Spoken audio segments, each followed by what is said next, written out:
12 hours in, 12 hours to go. We got this for you, ladies and gentlemen. Martin Haven, Graham Goodwin, watching from trackside at the Circuit de la Sarthe at Le Mans. Slow zone and safety car procedures will all be under investigation. That is standard operating practice. Inevitably, the data screens will have thrown up a few drivers who may be close to the limits of slowing down in time and not speeding up too early. Sebastian Bourdais and Scott Dixon, very different drive times. This is the end, towards the end of a double stint for Bourdais, but Scott Dixon has been in 114 minutes. That's another stint longer, so he's getting towards the end of a triple. But catching both of them at the moment, Andy Brio just the second and a half back from this battle. It's a 3-car Ford train. Yep. I was wondering when we would get the first triple stint in a GT car, and I think Dixon is doing it. And in fact, this group, those Fords, are behind the Corvette of Mike Rockenfeller, which is only 2 seconds behind this Bamber-Makovici battle. So Fred Mako is third, Earl Bamber fourth, Mike Rockenfeller fifth, Sebastian Bourdais sixth, Scott Dixon seventh, Andy Priaulx eighth. That battle covered by 8 seconds. Yeah, Dixon actually coming towards the end of his second stint. Oh, is it? He is. Right. So we've had Richard Westbrook was a double, Ryan Briscoe did a triple. Right, Ryan Briscoe is getting ready to get back in. Either that or Richard Westbrook hasn't half changed. We just saw in the back of the garage there the distinctive figure of Ryan Briscoe getting his helmet ready to get into that Ford. So Dixon will be in. Should say, by the way, that Kamui Kobayashi was held up by that 48 car pretty dramatically, lost 7 seconds in the middle sector. Yeah, boy, to Sebastian Buemi, so the gap is back down to half a second again. Which is astonishing, because he was 5.6 seconds ahead or something. And Kamui Kobayashi has lost all of the advantage that he had before the safety car and the advantage that he had of clearing the traffic earlier. Going through Arnage now, that pair. Got a bit of clear area between them. Still looks to me like the 48 car's ahead of him. No, they've cleared it now. They've cleared, sorry, 38 car, they've both cleared it. Yeah. But made heavy weather of that. So just exactly, it's still 7 ahead of 8, but it's very close now. Well, here is the view. That's the 7 car in front of us. Toyota 1-2. As they have been since the start of the race. Not for the want of trying, because Gustavo Menezes in the number 3 Rebellion had a big lunge at the number 8 car into the very first corner of the race. Number 7 started on pole position by Mike Conway. The number 8 car with Sebastian Buemi was under real attack. And if Menezes had got his nose in front, well, he probably would have lost that again on the Mulsanne straight as soon as the Toyota's hybrid drive kicked in, but nevertheless it was enterprising attacking. In comes the 8 car. On time, that is at the end of 12 laps. 2 more for Kamui Kobayashi at the end of his first stint this current run. The change comes as we expected it would for Fernando Alonso to climb aboard. And in fact, the last time the car came in, Alonso was ready, but then he was waved off, because after they called Fernando to get ready, they then thought to ask Sebastian Buemi whether he would stay in the car as they quad stinted the tyres. And he said, yes, that makes sense. But Fernando was all, why did you even bother getting me in here? Why didn't you ask the question first and get an answer before you wanted me here? However, his is not to reason why. Fernando Alonso is now in the car. And is this where he does what he did last year? Get in the wee small hours. It is 3 o'clock in the morning here. And Fernando put in a pretty mighty nighttime stint. It was one of the key anchor legs to the victory for Toyota with the number 8 car last year. It's a funny thing, isn't it, about the real superstars of any sport? You're either a fan or you're not.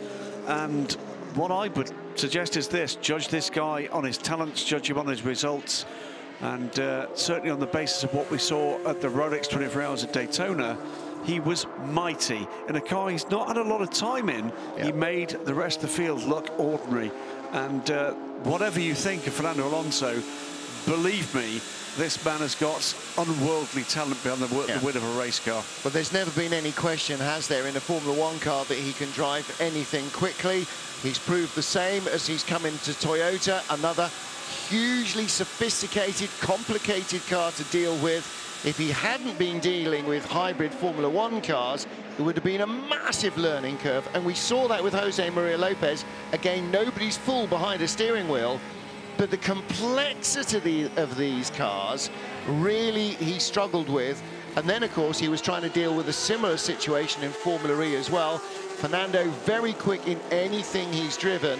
And I'm sure that will continue when he waves goodbye to World Endurance Racing at the end of this season. Significant change on track. We're seeing Earl Bamber behind Fred Makovic. I think Earl Bamber has gone by Mike Rockenfeller in the last lap or so as we've gone back to green. Yeah, they both did. The Corvette was running in third, but I think a pit stop for them, they've done 12 stops compared to the 11 of the Porsches. Not sure that the Corvette can stay with Porsche in terms of fuel efficiency if they're running with the Porsches in terms of pace. Lance Vanthoor pits from the lead of the race in GT Pro, 25th overall now for the 92 Porsche 911 RSR. Vanthoor pits. Daniel Serra will take the lead, therefore.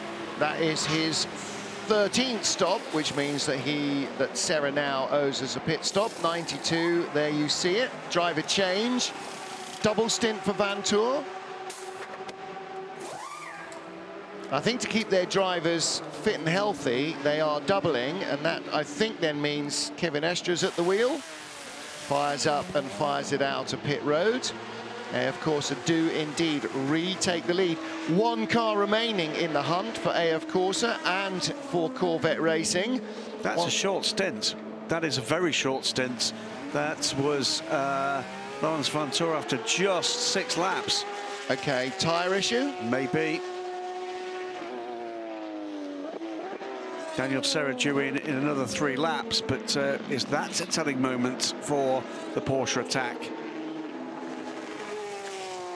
Remember this, the 92 car, the other 2 drivers aboard the car, Kevin Estra and Michael Christensen, are... Vanthoor looking hot and sweaty. Well, he was. Remember, most of that stint was, of course, behind the safety car. So previous stints, 15 laps, 16, 15, 15, 15, 16, 6. I would. How long was the safety car? Can't have been more than 3 laps. No, so probably only 2. Because don't forget, a lap behind the safety car takes a week here. It's at like 8 minutes. It might have been 3 laps of safety car. It might have been 2 and a bit. But, you know, that wasn't most of that stint at all. No. But it is very hot, very hard, very physical in these cars. And he hasn't come in behind the safety car. So he is still working like a Trojan. There's a little bit of discussion going on in the team. So Michael Christensen there chatting away. He's the 3rd driver of that 92 car. Kevin Estra back behind the wheel. And we're battling Fred Makovic and Earl Bamber. So Porsche 2nd, 3rd and 4th in GTE Pro. Corvette in 5th, but Ferrari back on top of the pile. The leader in the GTE Pro class, past our ears, whistles number 7 Toyota. That's Kamui Kobayashi, race leader. Number 8 car then will be not far behind him. Minute and a dozen seconds or so. So question mark over the 92 car. And I wonder whether, Graham Goodwin, you said that was a triple stint for Kevin Estra. Was the short stint a 3rd bit, or was it the short stint at the beginning? It was Lawrence Vanthoor. It was the Lawrence Vanthoor. It was a double plus a bit? No, a single plus a bit. Oh, okay. Now, a couple of possibilities. Maybe you're right. Maybe there was a tyre problem there. Wonder if actually Lawrence Vanthoor is actually feeling okay. That was my other thought. I wonder whether he just said, guys, I really, really need to stop. Now, it's entirely possible, and we won't know, but the team would have, that they may have had a low tyre pressure warning light come on behind the safety car. It might just have dropped out of the temperature. I mean, now that's the other thing. Behind the safety car, don't forget the track temperature is dropping and dropping and dropping. It might have switched the tyres off in modern parlance. The tyre temperature might have dropped too low for him to be able to get tyre temperature back into the car. They may not have been on a, quote, nighttime tyre. Nighttime rear wing going on the number 7 car. That's all happening while the fuel is going in and the driver stays in, so no time lost. Not yet, at least. Just seeing if there's anything we can spot through social media that gives us a clue as to why that pit stop happened. Number 7 car in and out. Of course, I'm being facetious. It's not a nighttime wing as such. The wing is the wing, but as the temperature changes, maybe as they put on a different tyre, they're adjusting the aero balance of the car. We've seen them putting on new noses, new tails, because it's quicker to pre-adjust with the new setting, a bit less wing or a bit more or a bigger gurney or whatever it is, on a spare and then bolt it on and off, than it is to actually make the adjustment on the car in the pit stop. You can't do that. You pre-adjust the part and put on a nose or a tail, or conceivably both, with the right aero setting to try and balance the car for the way the driver wants it. As the temperature changes, as they're using different tyres, the car will have different requirements of its aero package, and the driver will want to dial the car in, and the pit stop is the only time to do it. Well, Fernando Alonso now under 13 seconds back from the leader. 7 car still in the hands of Kamui Kobayashi. Back out onto track. 191 laps under the wheels of the leading pair now. 2 laps clear of Nat Burton, still in 3rd place with the less delayed of the 2 Rebellions. The surviving SMP Racing BR1, Stoffel van Dorn, is just about 3 minutes back from Nat Burton, with 3 laps further back again. The 2nd Rebellion, that's the top 5, all in LMP1. 6th position overall is the lead car in LMP2. Roman Rusinov is in charge still of the 26G Drive racing car. Andre Negrão, though, has been just grinding away at that advantage. Under 2 minutes now, 1 minute 53 seconds. And a little further back down the order, in 5th, just as I speak, Ricky Taylor puts in the quickest lap of the number 37 Jackie Chan DT Racing cars race, a 3:29.952. Been a while since we've seen a particularly quick time in either of the LMP classes, because we've had those safety car interruptions. Yeah, absolutely. Daniel Serra leads GTE Pro, 25th overall now, 45.6 seconds ahead of Kevin Estre. After that, at the moment, mystery early stop for Lawrence Vanteur, and 41 seconds further back before we get to Fred Makovicky, and then that train of 1, 2, 3, 4, 5, 6 cars separated by 13 seconds. Yeah, it's 3rd to 8th, isn't it? That was in the 2nd safety car queue, and they're all still jammed together. Which effectively means for the podium positions, we have a train of 8 cars. Yeah. And of those, it's 1 Ferrari, which leads the race. 3 Porsches, 2nd, 3rd, 4th, then the sole remaining Corvette after Marcel Fazler's rather frightening accident earlier this evening, or rather late this afternoon. Then 3 Fords make up that train of 8 cars. And then the rest are currently auto Rams from 9th on down. Dennis Olsen at the wheel of the 94 Porsche. In the GTE Am class, you were talking about quick times coming in LMP2. Blue 2nd sector, which means fastest of the race for the car, for Charlie Eastwood, 2nd in the 90 TF Sport Aston, and now for Felipe Fraga, leading in the 85 Keating Motorsport, the Wins Ford. So the top 2 cars in LMP2 putting in middle sectors quicker than anything they've produced so far. End of the lap for Charlie Eastwood, it was a 3:55.8, not the car's quickest lap of the race, but one of its quickest laps, because you had a fastest sector in it. and that's right on the leader's pace. But there is about 2.5 minutes between first and second in GTE AM, a whole safety car gap. So Kieran Estre, it is out in that Porsche, trying to do what he can to secure that World Championship for himself and his full season teammate Michael Christensen.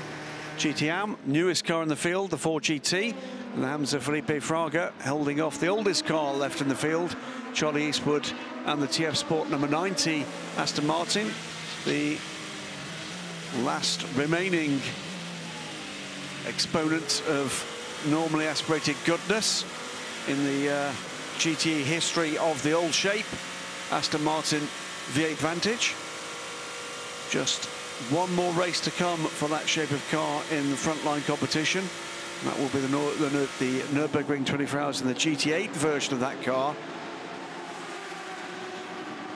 In comes the 68 Ford, 8th in class, last at the moment in that train of cars that remain in podium contention without further help from Snips. Trying to straighten up the dive planes. So that's a good reason for making them out of aluminium rather than carbon. Absolutely. Is they don't splinter and you can sort of bend them back into shape. Track temperature currently exactly 20 degrees, air temperature 15. I'm surprised at that. I've just actually, for the first time all race, closed the door of the commentary box because I was feeling a little bit of a chill. Oh, hooray! The 49 car is rolling. Can he get it into the pit lane? Come on, Henning. You know you want... Oh, my goodness. He can't turn right. He can't turn right. No, he can't turn left. Well, he was looking to get into the pit lane. He couldn't make that turn. Oh, so the 49 car going very, very slowly towards the pit lane. Where is that car? Wow. Can you find that on the laptop? It's crawling to 14. That wasn't the pit entry. It's safety car line 1. He goes past now, but very slowly. It should be with us any moment. I'll keep an eye out for that car out of our window. Well, Henning Enquist, there he is. Look, has he worked on the... Oh, no, that's just... He's made it into the pit entry. He is... I don't know how he's done that. I don't know how he is doing this, because that right front wheel was working at a very weird angle. He is somehow... Maybe it's just the reduced speed. Hopefully he's got rear lights on that car. Hopefully he's got rear lights on that car. Well, he has, but, you know, every time he tries to steer... Oh, now, there were tears before. If he gets to the team, think of the tears there are going to be now. This is the dramas that led me. It's already been off at Mulsanne. That was his second off. He was rescued there under yellows and then had another off in the Porsche curves, which brought out our 6th safety car. And that's the tears in the eyes of Michaela, the team manager, thinking it was all over. It's not. They thought they hadn't got to the midway point in the race. This was the 3rd shot on the same lap with the steering gone on the 49.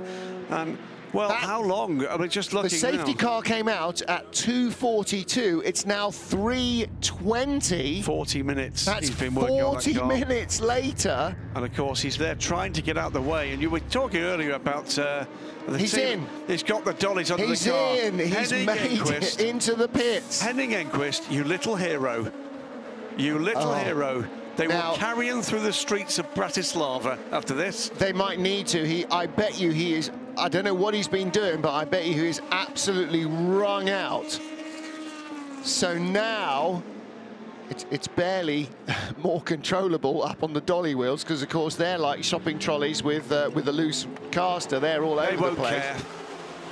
Anyway, he's still trying to steer. Mate, your wheels aren't on the ground.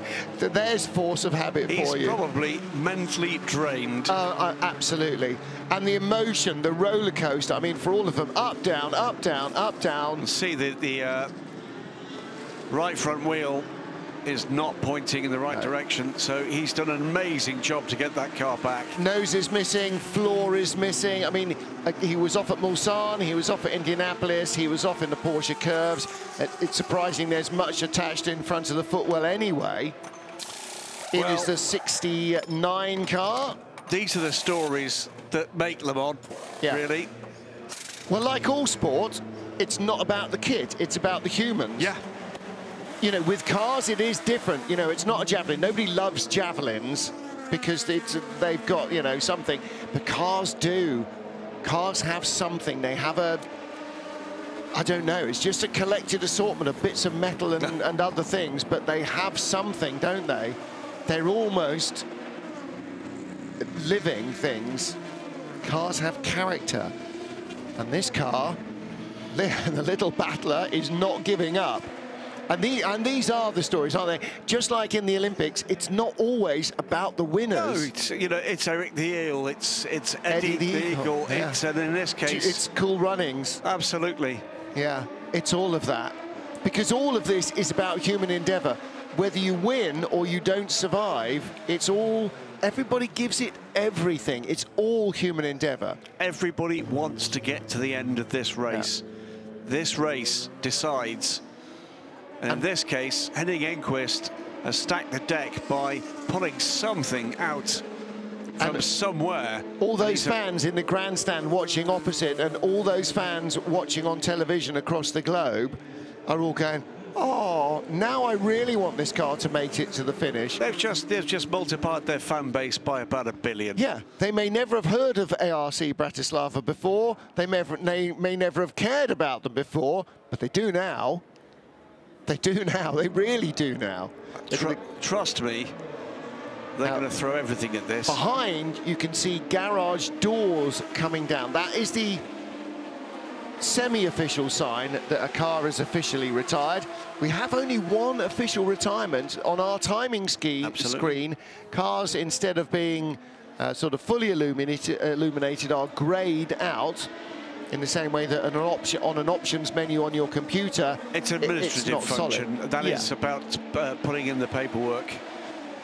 The car is about to make it home to its garage. Let's hope we see this car again. They deserve another shot at this. Well, listen, they've got 11 hours and more to get the car out and get it running again. It won't take them 11 hours. Well, I reckon this car will be on air. The damage, I don't think, is that bad. No. It'll be on track within half an hour. And then these guys will draw breath again. There's Miro Konopka in the green jacket on the right-hand side. They'd almost given up, hadn't they? We have some fun with this team in the Asia Le Mans series, and we make up words on the basis of Miro's name. Heroic. Yeah, this is miraculous. Yeah. And I hope we see more of this. Off comes the wheel, off comes the... Great stuff. Yeah, absolutely right. Well, no rest for the mechanics, none whatsoever. They are always on duty. Nobody brings 2 entire teams of mechanics per car. So these guys definitely earn their crust. 93. Yep, back to live pictures. This is the car of Earl Bamber in from 4th. That puts Andy Brio back up into 4th position as the 93 car comes down pit lane because the gaps are so small. Earl Bamber's out and in gets Nick Tandy. Oh, they're worrying about the splitter. So Earl has been reporting a vibration potentially. It's not Nick Tandy in that car, is it? Yeah, I think so. Because I think the red, white and blue stripes on Patrick Pilet's helmet were narrower. 3-minute stop and go penalty, by the way, for the 47 Valor Corsa Settler racing car, exiting the pit lane on a red light. Well, that's like trying to go to the policeman. Well, why did you go through the red light? Well, I don't know what possible defence there is. No. You're only doing 50 miles an hour in the pit lane, not being able to spot a whacking great red light at the pit exit instead of a green one. It's not like there's an amber option either. Oh, I thought I wouldn't make it into the red. 91 goes ahead of 93 as Jimmy Bruni does not stop. Nick Tandy is at the wheel of the 93 car. Taking over from Earl Bamber. They're double stinting the Porsches. I think that was a double again for Earl. Oh, have a quick look and check that one out for you. Graham's got the doofer. On board with 93. And again, look at the quality of these pictures. And you think we're kind of used to it. And now the whole broadcast here is in 4K. But you've only got to look back a decade to grainy, gritty. Part of it's the quality of the cameras. Part of it is the quality of the signal that we're now getting around this circuit, because modern data transmission is so incredibly sophisticated. And also because the French national radio authorities, the FNPR, are making sure that people aren't broadcasting random other bits of nonsense around. And so the airwaves are a lot cleaner and a lot clearer with these digital transmissions than ever they would have been on FM. It was indeed a double from Earl Bamber. It's been doubles all the way through there for that team. Oh, neat and tidy. Very nice of you to offer. Pit stop for TF Sport. Charlie Eastwood stays in the car, comes back out. He's still in second behind Felipe Fraga's Keating Motorsports Ford. So it's Ford, Aston, Ferrari, 1, 2, 3 in GTE AM. Then Porsche, Ferrari, Porsche. So the Dempsey Proton car, Christian Reed, before its last pit stop was up to third, now back down to sixth. That's still a very close battle. First is 2/3 of a lap ahead of second. Second is 11 seconds ahead of third. Third is 0.3 of a second ahead of fourth. Ryan Baptista ahead of Jörg Bergmeister. And by the time I finish that sentence, that might well have changed. Oh, goodness, don't do that. No, there's a screen reading. Rodrigo Baptista. Rodrigo Baptista, okay. Sorry. But I think the gap is almost... What did I say? Ryan. Ryan Baptista, no. It's his Irish cousin, Ryan. Yeah. But I think it's almost a lap, that gap for Fraga, as the as the team ARC Bratislava get to work. They'll be happy now knowing that the destiny of this effort is now in their own hands. Literally in their own hands. Well, at least the brakes aren't at 1,000 degrees. Yes. So the working environment. Look how battered those wishbones are. That's all coming off. Yep. So ground-up restoration going on here. They've got some big lads in this team. If it needs a bit of grit and grunt, trust me. DIY SOS, or car SOS perhaps. So particularly the right front corner, but they, you know, it's been off 3 times in 1 lap. It's taken them the better part of an hour to get back. And so everything now is going to be triple checked. They're going to hoover all the gravel out of everything. That car won't look as good as new when it goes back out because the bodywork is race weary, covered in grime and grit. But underneath the bodywork, with a brand new nose, it will be absolutely primed and ready to go. Halfway through this race, they thought, that's it, we're going to bed at 3 in the morning. Yep. Now the chances are they won't be going to bed until probably midnight on Sunday, because hopefully they'll make it to the end of the race. Then they'll pack everything up. Then they'll have a massive party. Then they'll get royally slaughtered. Absolutely right. And oh boy, there will be some very tired and hopefully happy and emotional ARC Bratislava team members at the end of this race. At the end of a 24-hour race, any 24-hour race is a wondrous thing to see. Yep. You'll see some very big guys. We saw Michaela there in tears earlier. The emotion got the better of her for a moment or two, but trust me, at the end of this race, if they cross that line with the checkered flag, they'll all be in tears. Yeah, no, absolutely right. No question at all. I might well join them. I was going to say, you're going to say there will be, you will see some grown men in floods of tears. You will also hear some grown men in floods of tears. By the time you get to the end of a 24-hour race, 36 hours of broadcasting, everybody is highly strung and emotional. No, we're not. We are. We will be. We shall be. That's the whole range of emotions right there, ladies and gentlemen. Now then, in the world that you can't see from your room, but that we can, the GTE AM leader is within a few laps or one error from somebody of moving on to page 1 of the timing screens, which sounds like nothing and gets you nothing, but it does mean they will be in the top 35, because 1, 2, 3, 4, 5 GTE Pro cars are now behind the GTE AM leader. Yeah, just after the load, the floor load you have had, maybe something was touching as well on the side of the front end. So we will change it because we're losing a bit of time in the straight line. Copy. The floor load. This is where, go and wake Alan McNish up and ask him what a floor load is all about. Now, there's a nose coming out in Toyota. I imagine that will be for the number 8 car. When we saw the number 8 smoking in front of number 7, and when we saw number 7 smoking in front of 8, I think maybe it was the plank rubbing. Maybe. I think maybe it was. We'll have to wait and see. But there is a nose ready. How long before Nando comes in again? Let's have a quick look at that. I'm going to make Graham scroll down, or back up actually. Because the number 8 car is the earlier stopper of the 2 Toyotas. It's 11 or 12 lap stints, depending on what else is happening out on track. We're on 7 at the moment for we had quite a long safety car, didn't we? So this should be then a 12-lapper. It should be a 12-lapper. 5 more laps for the number 8 car, 7 more laps for the number 7. Well, that's 5 more laps. That's nearly 20 minutes before he'll be back in. That's rather premature to be getting a nose out and ready. They're not going to want to bring him in a second earlier than is absolutely necessary for any reason whatsoever.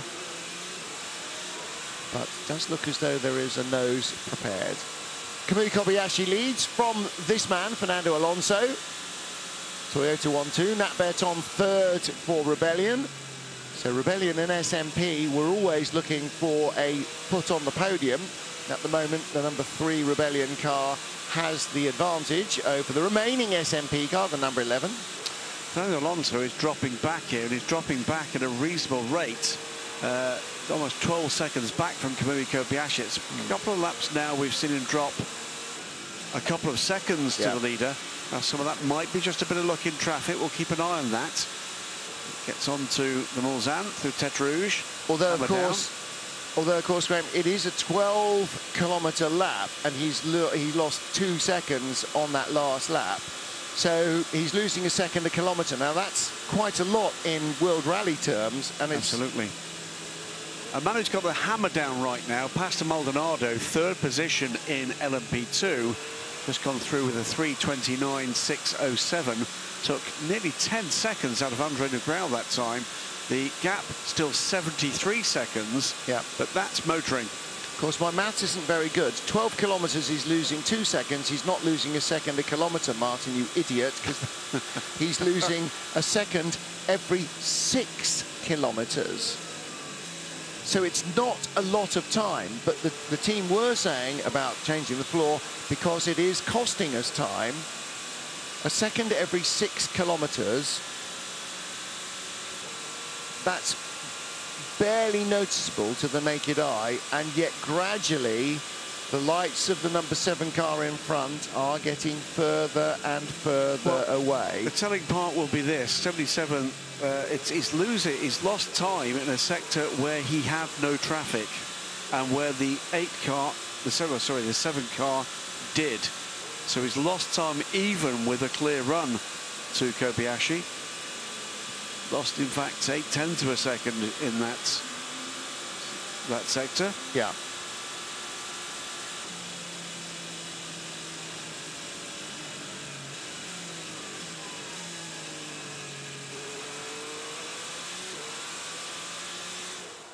Still behind, by the way, the Rebellion of Nat Berton, battling away 2.5 minutes ahead. Berton of Stoffel Van Dorn. Van Dorn, and indeed Andre Lottery behind him in the 322s. Copy that, mate. Is the steering wheel moving around? Yes, completely loose. It's completely moving around, and I have the complete lever on myself. somewhere now between my legs. Actually, it's put down. I don't know where is it, and the steering wheel is completely loose. Yes. Loose steering wheel. Now, the Porsche, as we've seen, has a steering wheel that's adjustable for reach and up and down, and it's supposed to stay where it's put.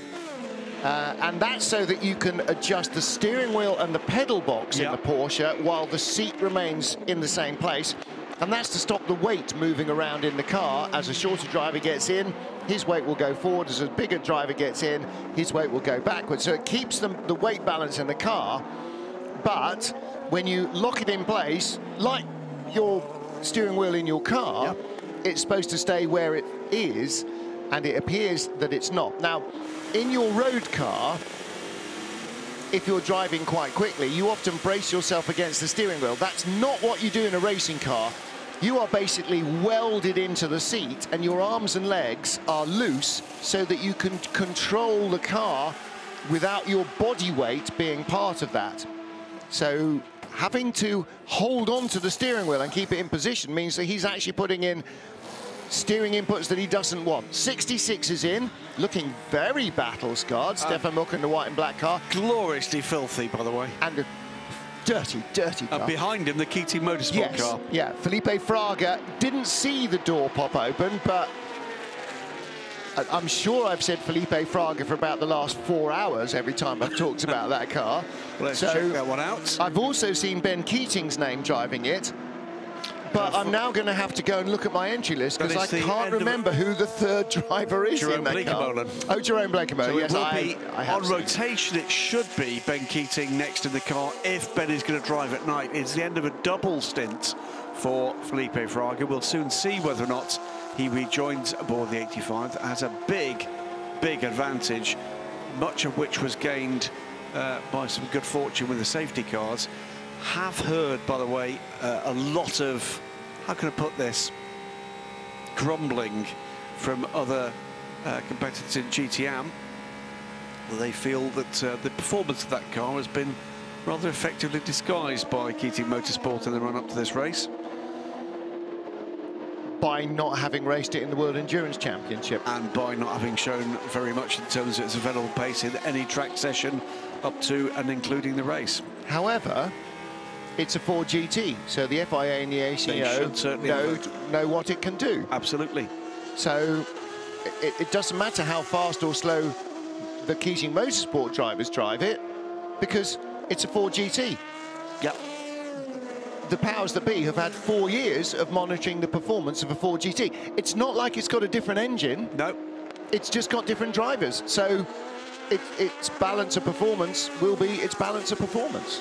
That's all there is to it. Quick lap times coming, by the way, from the 3rd and 4th place cars. They're separated by 2.5 minutes, Nat Berton and Stoffel van Dorn, but both into the 321s last time around. 321.4 from the number 3 Rebellion in the hands of Berton, 321.9 in the hands of Stoffel van Dorn, the surviving the number 11 SMP racing car. Final word on Keating Motorsport's Ford for the moment. It's not lapping 5 seconds quicker in traffic than any of the cars behind it. No. It's not lapping 1 second quicker. And Fraga, by the way, comes back out and starts a triple stint. Yep. I think Ben Keating, why would you bring a car to Le Mans if you didn't want to race at night? I think Ben Keating will absolutely race at night. I mean, he strikes me entirely as the sort of driver who will relish doing nighttime stints as much as he does doing daytime stints. If you come to Le Mans and you only see it from behind the wheel in the daylight, did you even race at Le Mans? You know, that's the whole point. Day, night, day. Don't miss some out. That's like having custard without any apple crumble in it. Absolutely. Meantime, continue to see Kobayashi just eking out 10th here, 10th there, 13.5 seconds now ahead of Fernando Alonso, the 7 from the 8.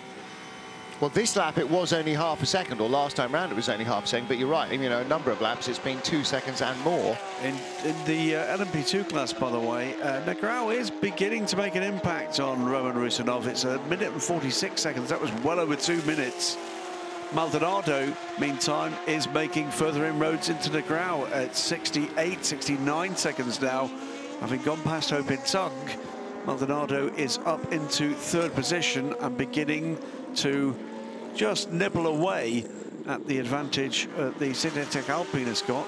Stoffel van Dorn, by the way, in the fourth place, number 11 S&P Racing BR1 on pit lane. On board again in fourth place with Nick Tandy, 91.93. These two have barely been apart the entire race, have they? These two cars, they've been right on each other's tail. Absolutely. One chasing the other chasing one. No notification officially, but my beady eyes spotted drops of rain on the camera lens there above the Dunlop curve. 91 in third place. At the moment, preventing a Porsche clean sweep of the top three places is AF Corsa's only Ferrari. The only remaining Ferrari, the car of Alessandro Pierguidi. There is the 51 car in shot. They lie second, ahead of the 91-93 battle, and 92 is the class leader in the GTE Pro class. Porsche have already tied up the championship for makes, and is now between the crew of 92 and 91 to become world champions in the drivers category. Indeed. Champions will be named, if not quite crowned, in the case of the FI World Champions here, because that will wait for the FI Gala at the end of the year. And the longer waits for an FI World Championship to be awarded. But certainly will be recognised at the end of this race. Hope in Tung, by the way, is not giving up that third place easily. Just put in the fastest first sector of the 38 Jackie Chan DC Racing Orica's race. Jackie Chan DC Racing never give up, do they? They don't. Jota Sport don't know the meaning of the word. Just to actually just run through in the various battles as we're waiting for the number 8. Here he is. We're not waiting for much longer, are we? We'll come back to LMP2 in a moment once we've watched this pit stop for the number 8. Well, the nose is out. So it'll be interesting to see what difference this makes, actually, to the pace of Fernando Alonso and the number 8 car. I'm sure Fernando will stay in. This is only his first stint. Yes, it is, isn't it? Because he only took over. Full-length stint? 11 laps on this stint. OK. With no caution, of course. There was a caution in this stint, wasn't there? He didn't stop after the safety car, surely. No, you may be right. So it's because it was only 20 minutes safety car came in. So actually, it's not a full-length stint. It's one short. Yeah, should be up to 12. Yeah, no, I think the safety car was long enough. However, what do I know? Boom. Particularly when it comes to these cars. Blasts away. Yeah. Under electric power. To the end of pit lane. Green lights. Smoke on go, as they say. Or in this case, ICE on go, internal combustion engine. A replay of fans? Absolutely. Sleeping bags. That's a replay? Foil blankets. They all look like that. It would be a replay if it was still daylight. Right now, that's just a shot of some fans lying down. It's not like they're doing much, a lot of them.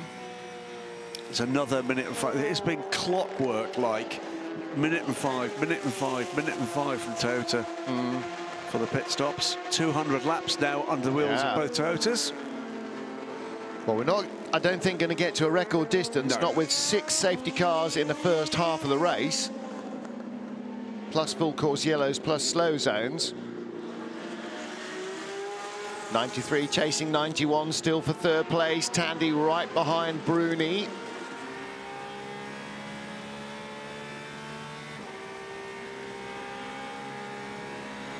We're waiting for Felipe Fraga in the Keating Motorsports car, leading in GTE AM, to complete his first flying lap.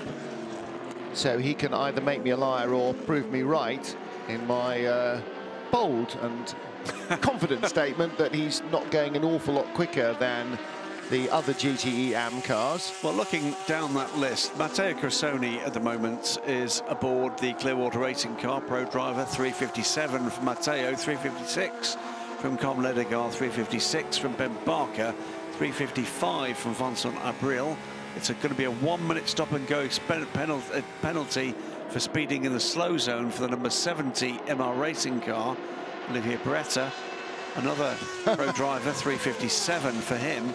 If there are penalties going, Olivier Beretta is going to pick up a fair share of them in any race, isn't he? It is a 3:55.8 from Felipe Fraga.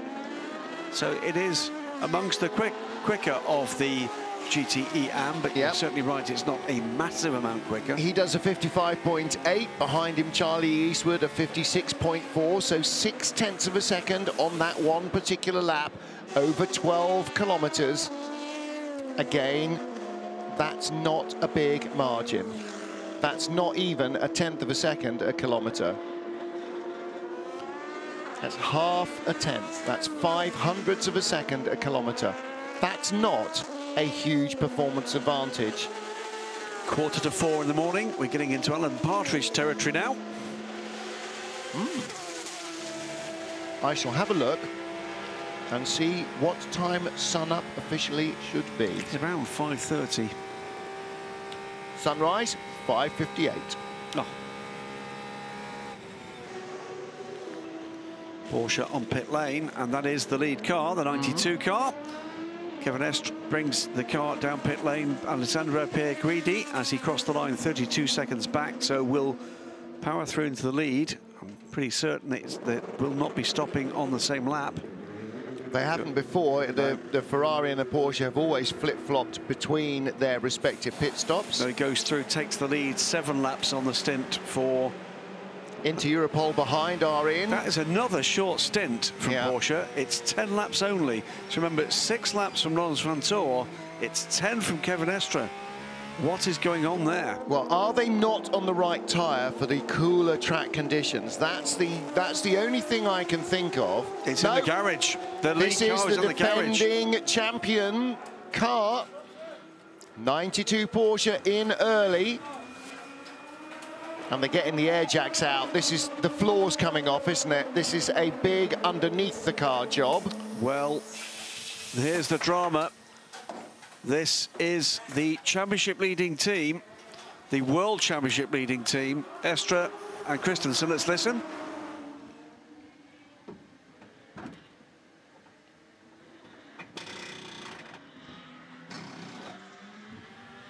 We change the exhaust and brakes. Stay off the brakes, you're staying in the car. All right, early to change the brakes, but it's in, so get them done. You're going to need to do them anyway. Normally it's around 13, 14 hours in. You want to make sure it goes more than halfway through if you can, so you know if you get to a real crunch point at the end of the race, you've still got brakes to spare. But it's the exhaust.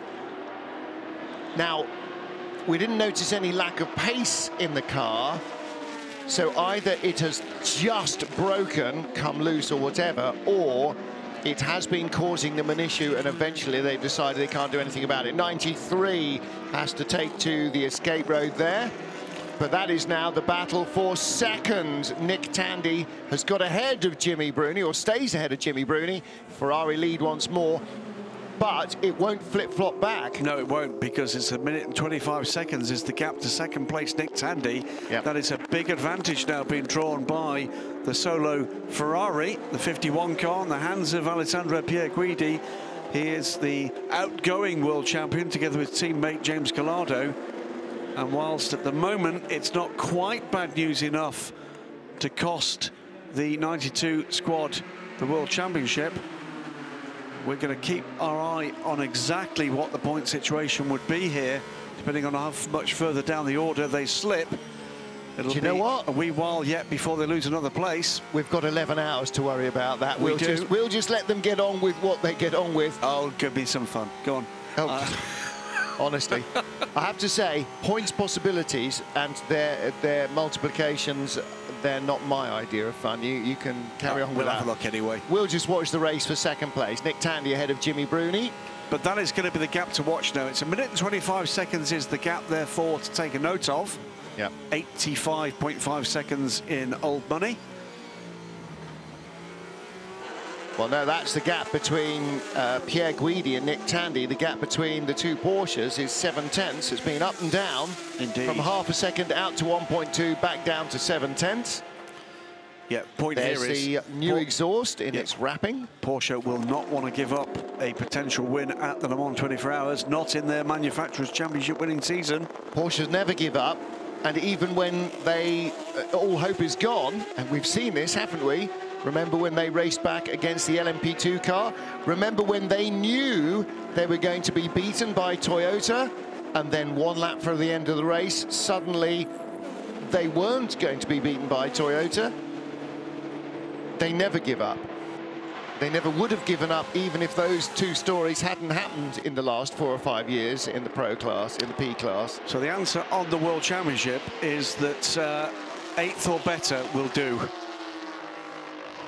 in any circumstances. For the 92 car. But 8th or better assumes the 91 wins the race. Well, right now the 91 car is third, but within fractions of second and within 10 seconds of the lead. The 92 car has already dropped to 8th. And that means they're in the second safety car group. Yes. Which means they can't jump the gap again, which means AF Corsa is now a safety car group ahead of the rest of the field with half a race to go. And it's taken half a race for them to be in that.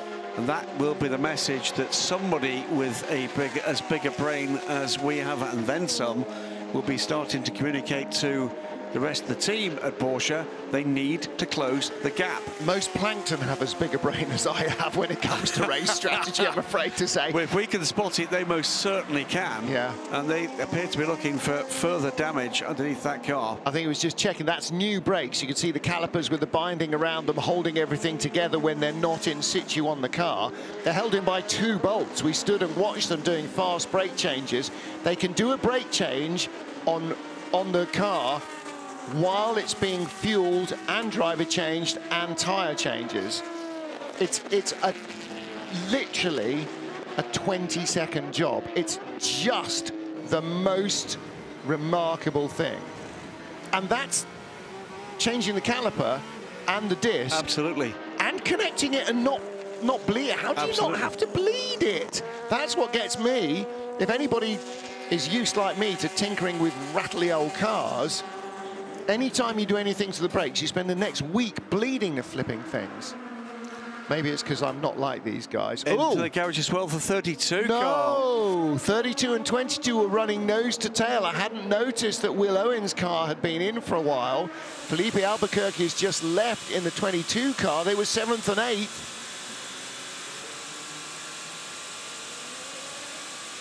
Speak to me. Oui, sur the solo same piece of science to be.